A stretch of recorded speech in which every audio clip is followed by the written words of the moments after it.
introduce myself. Na-experience yun ako na as always. Pero sa Facebook karon yan yung speed. Filipinos are well known for being resilient. Nagdako na sila, pero naagyapon sila sa pamilya. Kumbaga, naagyapon yung intimacy, no? Sa ilahang pamilya. Look, kasi mga... Walay mag-care sa kung...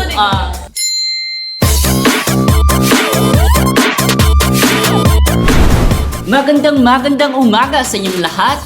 Ari ata karon sa atong next episode sa atong show, ang Sultita. O karong adlaw atong hisgutan ang mga iba't ibang Filipino tricks. O di lang kung mga hisgutan na, naatay mga kauban. O ila-ilahon na nato sila isa't isa. Tara, tawagon na nato sila. Uy, hi guys! Long time no see! So, musta naman si mga kinabuhi karon? Busy na kayo ba? Dala nag-smile. Pira?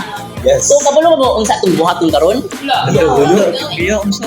Atong buhaton karon kay atong i-discuss about sa mga Filipino traits. Wow! Yeah.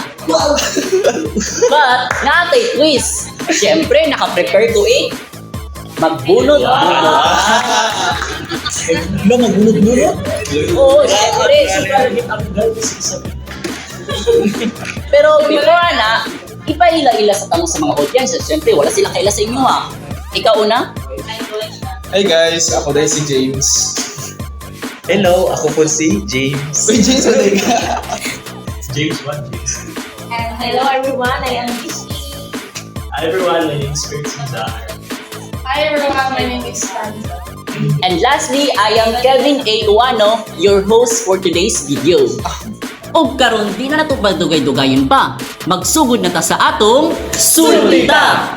So atong unang namutubag karon si my brother James. Na. James. Bora na una nga dito gusto mauna. Pakikipagkapwa. Ang ako napili is pakikipagkapwa-tao. Nya, unsa man ang pakikipagkapwa tao sa inyo? So, start to sa definition ko. Unsa dyan yung pakikipagkapwa-tao. Masaya, correct me if I'm wrong ha. Di ba ang pakikipagkapwa-tao is meaning to treat others with respect, empathy, and kindness. And this is a Filipino way, no, to seeing other people as a equal.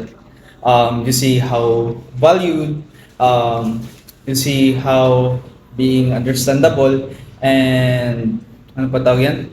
Ang pagiging kindness, and Filipinos are very compassionate, no, when it comes through actions talaga.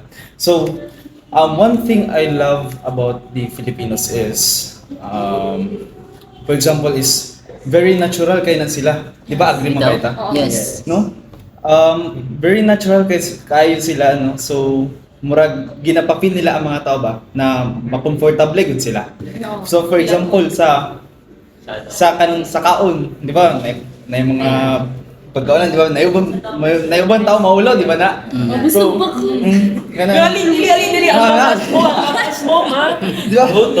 O, di ba? So, with that, Balik na ang maulaw dahil mapas. Ang maulaw mapas. so, murag, dra na to makita ba na, murag, say tawagan na, kanang, Murag hospitality nila. another example po sa hospitality nila, kanang, bisag, sa balay good, kanang, wala kay say tawagan na, kanang, wala kay budget or murag gamay lang yung ginapakaon sa ilaha, pero somehow ginapa-feel mo sila na sana feel at home good. So mo ginang reason, mo din ang definition sa pakikipagkapwa-tao. And also to add na lang po kay Filipinos are very helpful when it comes to that. And mo lang to murag ginapakita nila ko na mao jud ning strengths jud sa Filipino identity. So, Bitaw no tama imong giingon jud James no kay mao nang number 1 jud nga kwan sa Pilipino no. Mas known ang Pilipino sa may nga pakikipagkapwa tao. So, any thoughts sa inyo? kung isipon po nato na napod siya ibang side. Ooh, Napod siya ibang side. interesting. Sige daw. So minsan ba gusto nato nga in order nga ma-maintain nato ang good relationship sa iba. But kung isipon po nato na napod siya ibang side. So minsan di ba gusto nato nga in order nga ma-maintain nato atong good relationship sa iba. Kanang gud nga ingon nato sa kanang circle of friends. Ikaw kabalo na ka nga mali ang ginahimo sa mong friend, no? Anang aware ka nga mali na jud ka nang below the belt na jud ang iyang gihimo. But ikaw as isa pod sa iyang friend, kumbaga wala lang kay gihimo ba kanang imo lang siyang gipasagdag, imo lang siyang gitolerate no siyang gihimo. Which is dili jud siya tama, di ba?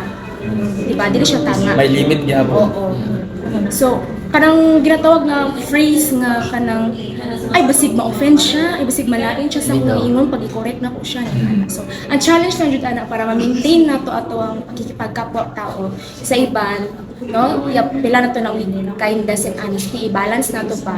So, pag mahimo nato na, himo po nato siya sa tama nga paraan, no?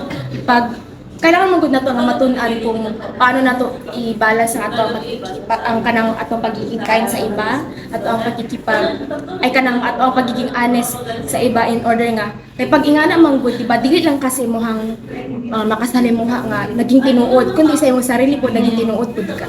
Ana. Wow. No, kay na mga positive thoughts, sus na po'y negative thoughts, pakikipagkapwa tao, no? Lahi-lahi So, aside. wait lang, murag gapa, interest na dyan siya, interest sa mga topic, no? Interest.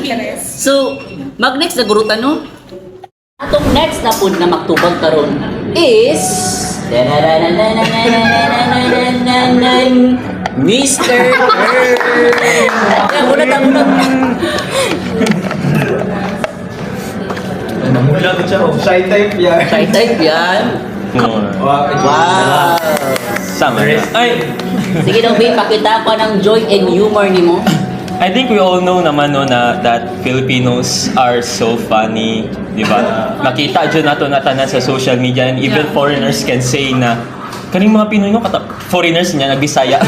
Kaning mga Pinoy no katawanan kay sila ana and also if i-connect nato na siya sa Filipino resiliency, I think it is one of their coping mechanisms. Kasi di ba, Filipinos are well known for being resilient sa tanan, sa baha, after baha, no, mga linog, mga calamities, mga typhoon, oo. Pero despite that, Filipinos somehow can still manage, no, to put a smile on their face. Pagkatawag yapon sila, I mean, other people might think of it like insensitive, mga Pinoy nga joke-joke lang yapon na despite sa mga calamities, but deep down inside of our hearts, I think it is one of our ways to cope up, no, to rebuild ourselves na sa mga nangawala sa tuan, no.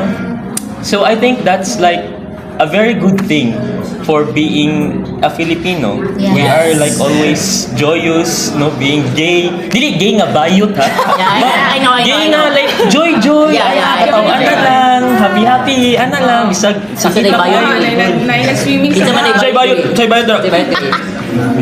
So yun. So I think that's like a very commendable trait ng mga Filipino.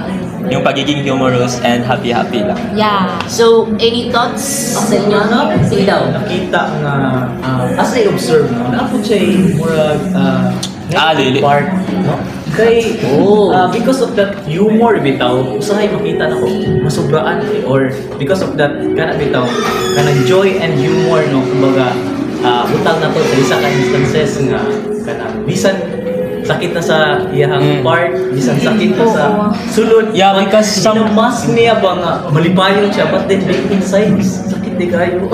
Yeah, in addition to that, because sometimes din kasi, if Filipinos karang over na sa pag-throw og jokes, sometimes it can hurt other people. Yes. Like instead of the purpose of it to make them laugh, total opposite ang nangyayari. No, it's like a form of a bully na din at the same time. I think may mga social media din na very serious kayo ang issue.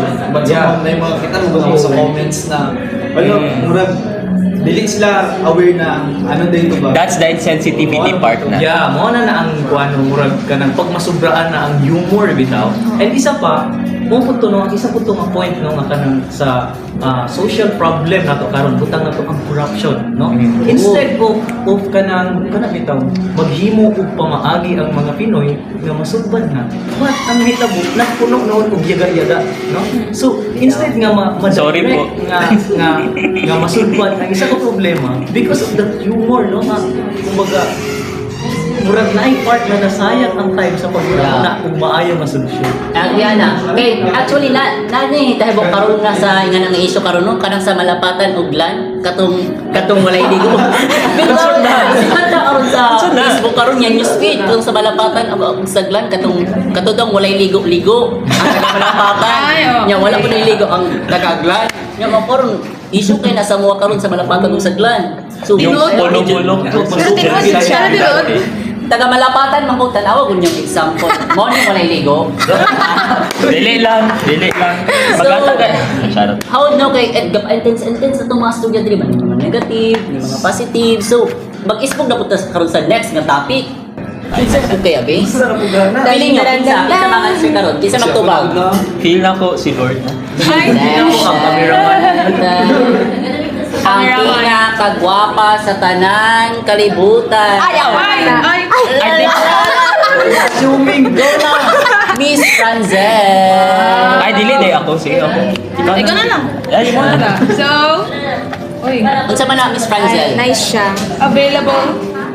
Abi, ano, di ka ba lumabasa? Not siya! Sige, ang sana siya. Unsa na guys? Availability to serve. Nice. Survive. Availability Okay. to survive. Interesting. So, Go. Wow! So, ano naman, kanang mura makita mo din na to sa mga Filipino na mga, ano sila, kanang kaya nilang mag-survive or flexible sila sa ilang mga life. Like sa mga students, no? Karang mga mothers, mga single mom, no? Karang 2 in 1. Father and mother. Yeah. dagan na kayo nitabuan sa karon. And also po sa kuha, Makarelate ka?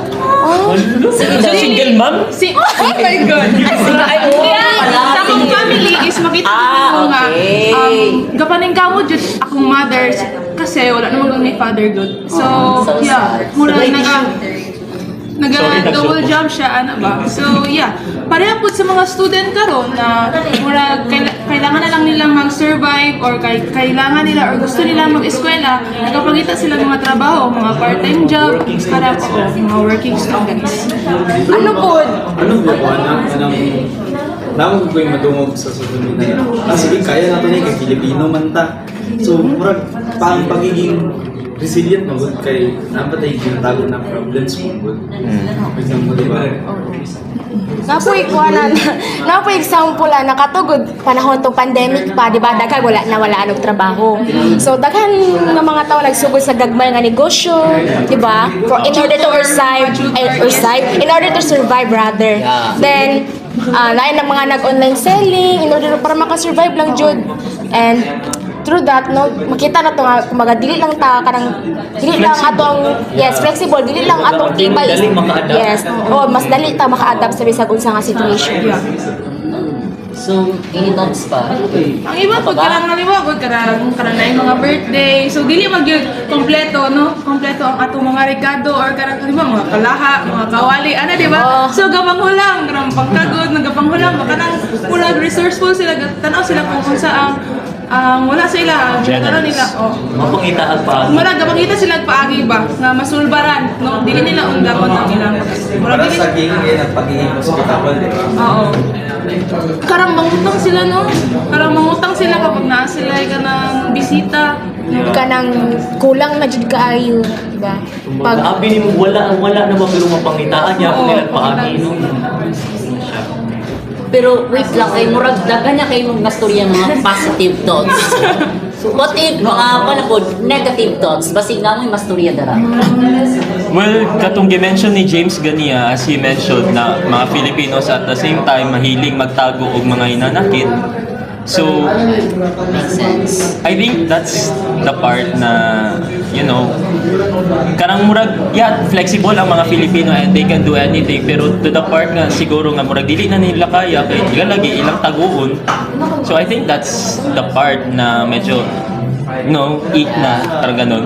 I agree, Jude, kay as myself, na-experience yun ako na as always, like sa kadagan ako ginahimo, like para makasurvive lang. Kaya kay bisag unsa ra mapugod imong sudlan.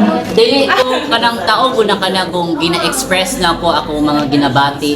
Kung na ako ginahinanakit, ginatago ko lang kay dili ko sanay na gina-express na ako. Tos, pila ko maunang negative, Jude, sa para makasurvive good. So, yeah, I agree. Tama tong ging. Padayon lang. Padayon lang. Padayon lang. Sultita. O, nang ginay nga, sultita. So, karon mag-next na punta sa tong topic. Mag-move na punta. Pero wait, twist. Kung kinsa ang gusto mag-discuss ani. Kinsay mag-volunteer sa inyo ha? Ako na. Oh, si James. Iso. Mani? Hala. Family orientation. Family are... So, Indeed, no? Family orientation is a common yun nga trait sa Pinoy, no? Kumbaga, nagdako na sila, pero naagyapon sila sa pamilya. Kumbaga, naagyapoy intimacy, no? Sa ilahang pamilya. Bisan nagkalisod sila, mudagan gihapon sila sa ilahang pamilya. Kumbaga na sila'y samuan o na sila'y kuan nga kung asa sila makarely ba dili siya mapansin mo guna ko nga sa uban nga bansa or sa uban nga lahi is pag once nga mudako na ka gulat jud ka sa pamilya kumbaga pasagdaan na ka ba but sa Pinoy di ay no kay kumbaga dira gyud ba kumbaga makita gyud niya nga balik gihapon siya sa pamilya and isa pa makita nato karon that gamay lang makita nato nga naga-abroad nga ang rason dili sa pamilya halos anak tanan pamilya din ang rason nganong ni-upload sila that's why nga naadjud nang gasunod pirmi sa Pinoy nga kinaiya ang family orientation no so kumbaga naningkamot ka para sa imong pamilya kumbaga sila ang imong motivation sila ang imong rason nganong naningkamot ka sa imong kinabuhi Yeah. sila ang positive na isa sa positive na I agree with that. Kinaming classmate na ingana, pero di na ako mag-mention. Pero naman ko na yung bad side, no? Oh, interesting. Parang mga dagko lagun na mga or kanang mga nanay edad pero depende gyud sila sa ilang family karang murag gusto nila ang ilang family or ilang mga mother or father gyapon ang mag-support sa ilang sila panginabuhi bisan na sila yung family nga malain Yeah. sila dalaw sana lain kayo murag over dependence kayo ang iba ng Pilipino sila mga family also himong palamunin daw ang mga student po, no, kanang murag, dili sila gusto or murag, halimbawa, karang gusto nila may eskwela, pero murag, parang feel ko nila nga, ginamingaw sila sa ilahang mga ginikanan, sila, karang ginakawat doon ang ilahang growth, no? Murag ginakawat ang ilang growth na mag-independent, no? Yeah. isa po na no I agree with that no sa inyong mga positive and negative thoughts pero murag wala jud tay oras kay napakoy appointment manggod ba so for the last topic na jud ta karon yes mahuman na jud ta guys so pag-wait lang mo so for the last topic na ta karon guys no hindi na ako kahulat so what if ako kaya magbunot pud no kay So, napudin. no what do you think sige murag gusto mo bi maminaw sa imong Sige daw, sa be. loobin ako na pud magbunot guys so unsa kaya ni hala electric fan yun ang bunutan Wow, isa lot. asa gawin niya hard work and industry. So, I myself, Wala yung makita. ka-relate jud ko ani guys sa tinuod na even though harang ako mga family god sa akong ginabuhat karon mga gakoryo gapel og mga organizations ga-volunteer maski unsa na lang akong ginabuhat jud actually sa kadagan akong ginabuhat kana bitong gatuo kog kanang kung mas ga-explore ka, mas daghan kag mabalan. Nga, mao nang na-adapt na ko sa akong sarili jud. Like para lang jud maka-survive. So murag connected jud sa tunggay na nga topic ng availability to survive, no? Hard work and industry, no? Sa mga Filipinos. Okay, oo, mao yung pinaka-common sa Pilipinos. Labi na ka lang sa mga galisod, sa ilang kinabuhi. Mao ni ilang way para maka-survive, no?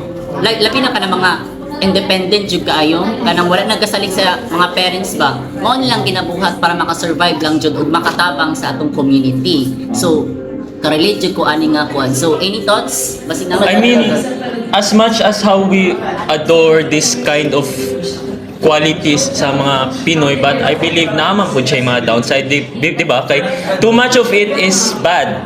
Kay di ba kung always ka hardworking, of course it will lead to exhaustion. Kapoyon jud ka sa tanan-tanan. Pareha sa imuha. Pareha sa imuha. Bisag unsa ray apilan. Nya sige reklamo nga oh guys, kapoy nakaayo ko. I mean it's fine naman to join different types of organizations, pero as much as possible know yourself, to limit ba kung asa lang kataman. Oo. And at the same time, a lot of Filipinos romanticize this type of quality nga hardworking lang always, pero murag wala ko nila gina-solve ang root problems behind it. Like always lang sila pabor nga oh okay kaning hardworking siya pero pobre lang gud gihapon, pero gina-romanticize siya sa mga tao, gina-praise gihapon siya nga hardworking siya, pero kapoy na pobre gihapon. So murag ging ana gud, so murag wala nila gina Continue ta guys, bahala back out. Go. Oh my God. Go. Murag wala gyapon nila gina-solve ang like mga tabangan sila sa mga root issues nga nung pobre pa man siya, nya sige lang siya work hard pero walay something significant nga or growth na nangyayari ba. Na good. Economically speaking to siya ha. So yun. Meaning, kasama ang pagsupa. Yeah. Yes. Masama ang sobra. So get Itong anong brown out jud. Guess yun na po inyong mga point mo kay I myself jud maka-experience yun nga na like after good sa mga works like kapoy jig ang lawas tapos kapangita ko lo kinsay mag walay mag-care sa kuka so kapoy jud siya so murag unsa naman oras murag gadali ko kay Brown out, guys. Run out pa jud ay napay last Pa isa. sa isa Ako wala po kabun. Hello, sad. Wala na na. Ay, ikaw na lang, Miss Gifty, kaya wala pa nakabunod. Mapit siya di mapit sa rampol. Taday. Wow. Arizona B. B is for Bulldogs. B is for Bull. B is for OA na kayo tanong. Wait lang dyan, guys. OA na kayo tanong. Like, in conclusion lang ba, kung saan yung natunan karon? Oh, yun na bala. Ay, ikaw, Miss Gifty, kay Murag, Mapit siya di maapit sa sa ingon rampol. dyan ka, kaingon dyan ka, unsay mong maingon karon adlaw. Yes! Yeah. Alright. Di ba? Katong naisip nato mga Filipino traits is na-judge siya like positive and negative effects. So ang atong ano na ano, in order to maintain atong balance sa matrix. Wow. Mabalance na to is ano ba? Pero dili na to siya too much, for example, too much hardworking. Yes. Because nakakasama ang sobra. Balance lang. Yeah, I agree with that. So, I'm thankful kay ko sa inyo hanon. Giubanan jud kung yung mag-isgot anang Filipino traits, no? Salamat Thank kayo you sa kayo. pagtawag sa akong adirin. So, Tingnan lagi ko kayo, na-teleport ko ulo. o diba? Alam mo? Power ni Kevin. So, yes. Kabalo ba mga isa ko sa mga sangre. Paano ako mag-ibig doon? My God. Tama ng joke, guys. Kaya napako appointment. So, i-end na natong episode karon no? Like, salamat ayo karon sa inyo hajud, no? So, ug diri lang putog ang atong show karon. Diri ang Sultita. back, back, back, back, back, back, back, back, back, back, back, back, back, back, back, back, back, back, back, back. Are you liking this song so far? If so, this opportunity maybe for you, maybe for you.